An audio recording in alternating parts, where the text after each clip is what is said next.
Oh god, the first video. What should I do? I can't do something obscure yet, but something well known might come off as overdone. It's a tough choice. Fuck it, go big or go home. This is my top 10 games list. Let's get this shit done so we never have to hear about it again.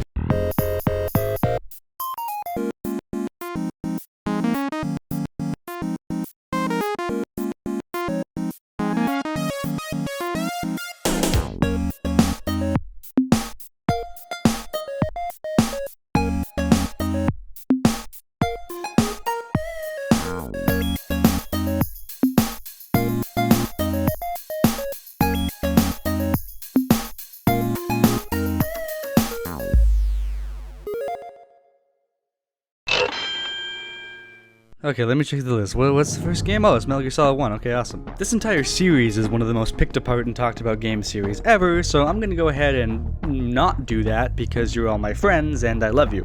Mwah. I think they fell for it, baby. What? No. You know you're the only one I truly love. Alright, so I like this game a lot, gosh darn. And as hard as it is to choose one, I do like Metal Gear Solid 1 a lot more. It's got all the good shit. Good jokes. Snake! Did you like my sunglasses? Bad jokes. Snake! Did you like my sunglasses? A few really good characters.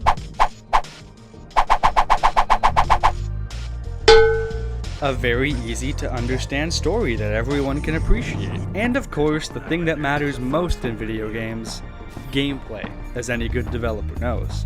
Isn't that right, Ubisoft?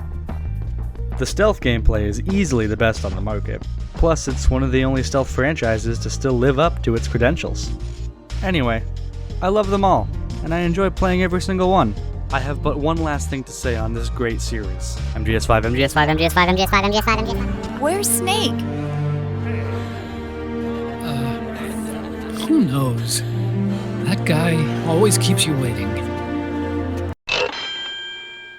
John Marston is pretty alright, I guess. Just kidding, he's a fucking badass, holy shit! Actually, one second. You implore me? Oh, hey there, Kaz. Here's the thing. I'm leaving you because John Marston is just so cool. No hard feelings? Awesome, thanks, man. They played us like a damn fiddle! Now that incredibly important business is taken care of, here's another reason why I love RDR. I know a cure for all ailments, Mr. Marston. Ah, I'm sure you do. And I'm sure for just $2 an ounce, I could live forever. Oh, but for you, sir, I do a bulk discount rate of $1.95 an ounce. As long as you buy 100 ounces or more. Nigel West fucking Dickens, yo. Rockstar was at a board meeting like, who we need in this game? Guy raises his hand, goes fucking money back. Spyro the Dragon. Boss goes, genius, you get promotion. Bang. You see you're a Rockstar now. I'm fired. Goodbye. RDR also has a treasure trove of side quests and the one piece of zombie related media I can actually appreciate. Oh, and this. Cause inside out is wicked wet. Man, patrolling the Mojave almost makes you wish for a holy shit! 4-player co-op action! Break out the Aunt Jemima and pancake batter, cause shit's about to get real. Aww. Yeah. Borderlands took the first-person shooter genre, and, well, it made it fun. Originally going to be a much grittier game, this Mad Max-inspired masterpiece chose to use cell shading instead, and it looks awesome. Admittedly, the game was pretty boring to play solo, but invite some friends and it becomes one of the most hilarious experiences you'll ever have. Not to mention, Gearbox actually respected its fans and still made DLC that provided bang for your buck, like Dr. Dent's Zombie Island, Secret Army of General Knox, and that's it, but you get the point.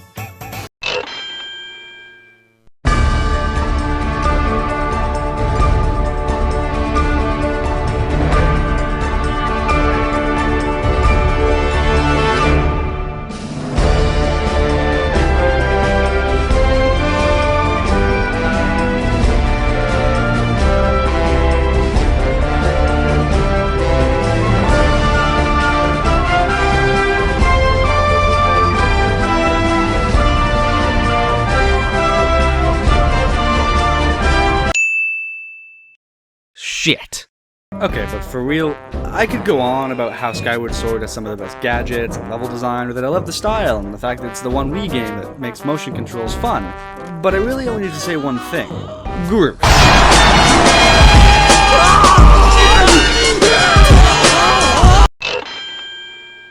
Y'all remember Spider-Man 2 for the PS2? GameCube or Xbox, whatever the fuck you had?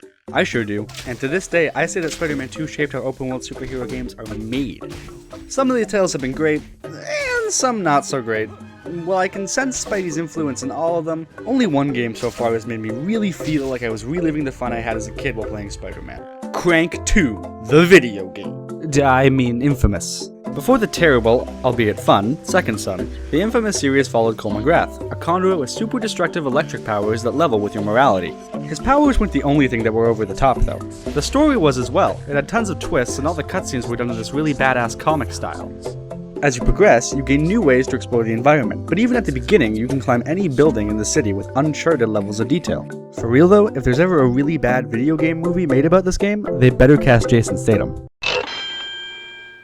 After Mario 64, how in the world can you possibly hope to make any Mario game better? Yeah, Flood, that's fucking how. Also, you know, you're not just going through challenges over dozens of levels. All 120 Shine Sprites are located across 8 different worlds that you get to know more personally than any other Mario level.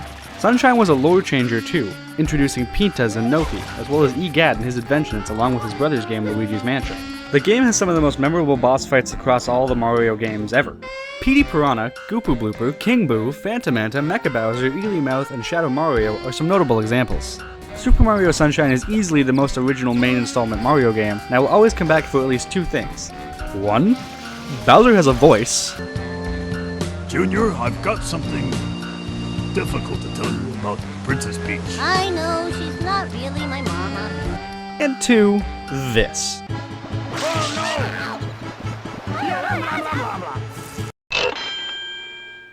Now don't get me wrong, I love Slide 2 for several merits, but I would be lying if I said one of those merits wasn't the fact that it had 2 chapters in Canada. Now I'm no fanatical patriot, but when I saw the maple leaf on the coins and all the other northern motifs, I couldn't help but smile.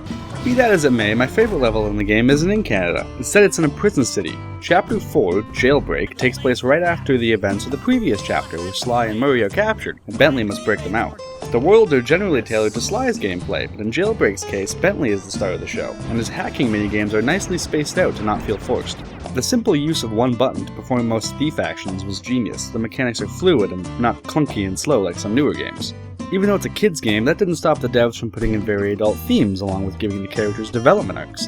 When Bentley is seriously injured, Murray blames himself and leaves the gang, which feeds very well into the next game where Murray has new moves based around his spiritual outlook, and Bentley's wheelchair is integrated to his gameplay as well. All in all, it's fucking good. It's better than Assassin's Creed. I know I'm shitting on Ubisoft a lot, but like, fuck 'em. Fuck 'em.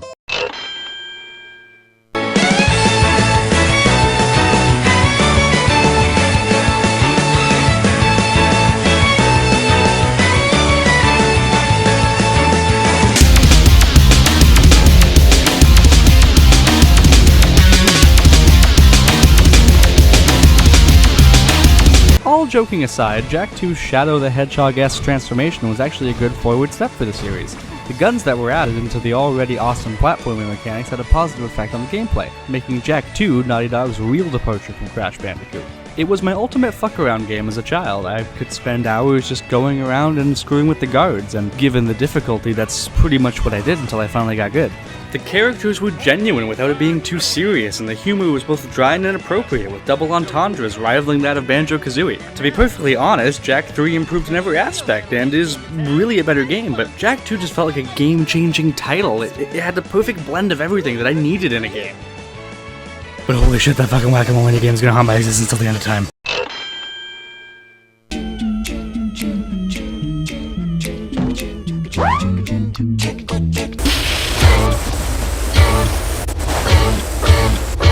I mean, really, I should only have to show you this sequence for you to understand why this game is great, but since I think it's an underrated title, I'm gonna say a couple things. Crash Twinsanity defines what the perfect Crash Bandicoot game is. It has a few new characters and nearly every other character that's ever been in Crash. Any character who didn't make it in was planned to make an appearance, but ultimately had to be scrapped for production reasons. Sure, this game wasn't made by Naughty Dog like the original trilogy, but it outshines the original so much it doesn't matter. Traveler's Tales did right by this IP, and that's awesome considering their track record has been a mixed bag from the infamous Sonic R, to the LEGO games, to the video game adaptation of A Bug's Life for PS1, which honestly was a pretty good game.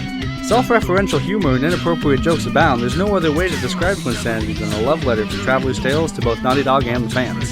The game knew what it wanted to be and fulfilled that want to the highest extent both in and out of gameplay. Crash handles better than ever, and grabbing Cortex gives him a new set of moves. Basically, the dev team figured out a way to make escort missions fun by using the person you were escorting as a large yellow-headed hammer.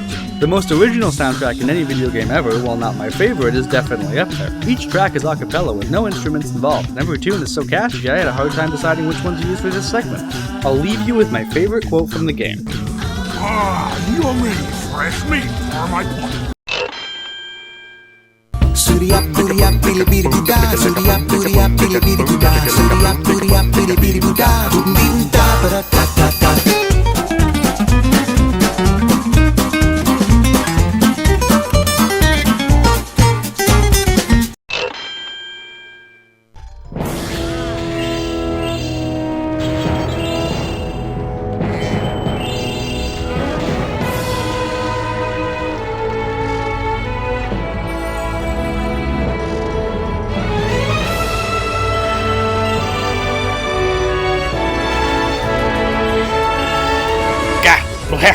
This game's so good, goddamn. 8,999 plus 2 out of 10. That's it, perfect, end video, done.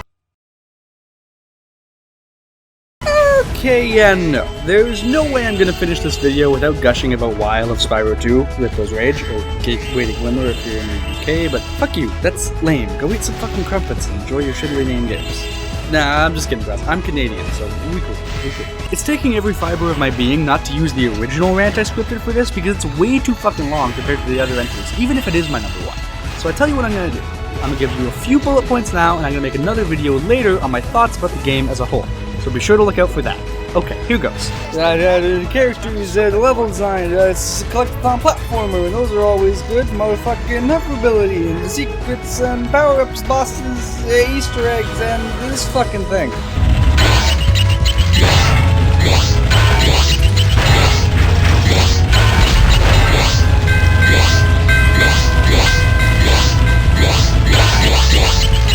Yeah, okay, bye now. Hey there everyone, I hope you enjoyed hearing me yell about things I like, and if you did, you should go ahead and click like, leave a comment, and maybe even subscribe. There's gonna be a lot of content coming soon, from more cheesy top 10 lists to actual series retrospectives to the random anime bullshit you all know and love. Oh, and hey, if you like top 10s and reviews, be sure to check out my buddy Cam's channel. He has tons of that good shit. And if that's not enough to sway you, I have on good authority that he'll be releasing a video where a certain someone guest stars, bringing the video from an already 10 out of 10 to a 10.1 out of 10. Anyway, thanks for watching, guys. I'm gonna go take a bath to wash off the stink from saying all that click, like, and subscribe stuff. I mean, you should still do it, because it helps, but I do feel dirty. Alrighty, well, see you around.